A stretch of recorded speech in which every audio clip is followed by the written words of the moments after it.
Hi, I'm Katie Cole. I am a certified financial planner at Clarity Wealth Development. And today I just wanted to go over money scripts and what do money scripts say about you? Money scripts are unconscious beliefs about money. It's often rooted in childhood.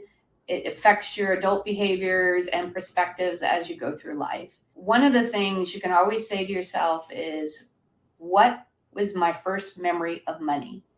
When you think about that first memory of money, that tells you a lot about what your money script is. There's people who don't want to talk about money at all. They're either embarrassed or they just are uncomfortable talking about money and want to avoid it. And then there's the opposite direction, which are people who feel like money is the only way to be happy. And we look at those money scripts to determine how you look at money to figure out what the best way to deal with it is. These can be positive or negative forces in your life. So it's best to kind of figure it out head on and figure out where your money decisions are coming from, because that helps you figure out better ways to make money decisions. Whatever your money script is, there are 4 tips to help you deal with and overcome those limiting beliefs. First, remembering that money itself is not good or evil. It's something that is a means of exchange for people when they're buying something or earning an income. It itself is not bad. It's how you think about that can be that money avoidance mindset where you don't want to talk about it. It's also something you can use to add value to your life. And it doesn't have to be big expenditures. It can be just simple gifts to people or supporting your favorite charity. If you struggle regularly with your finances, a budgeting app, a financial advisor, a good friend that understands budgeting helps you hold yourself accountable. And it also helps you figure out kind of where you are at the time. And then as you go through and figure out a budget or figure out how you're spending your money, you'll start making better financial decisions. For some people, it's very hard to do just because it's something you want to avoid. But if you really want to change where you are and how you deal with money, it's a great way to start. Second, realize that money isn't everything. It's not the end all to a full life.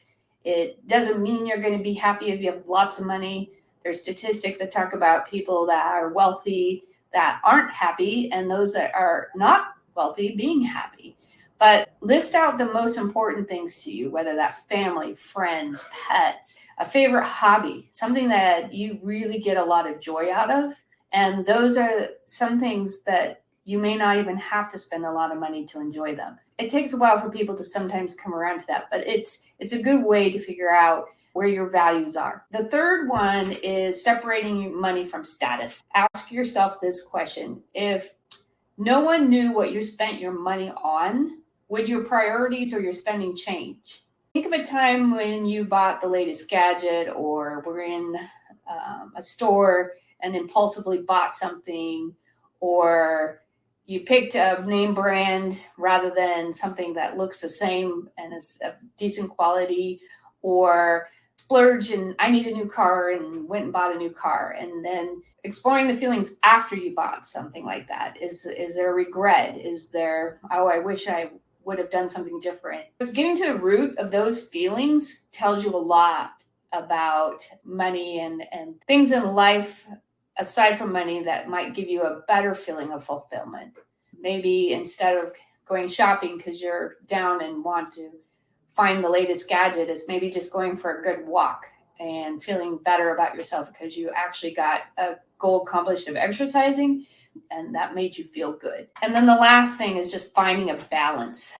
We tend to go one way or the other, avoiding borrowing or avoiding credit cards.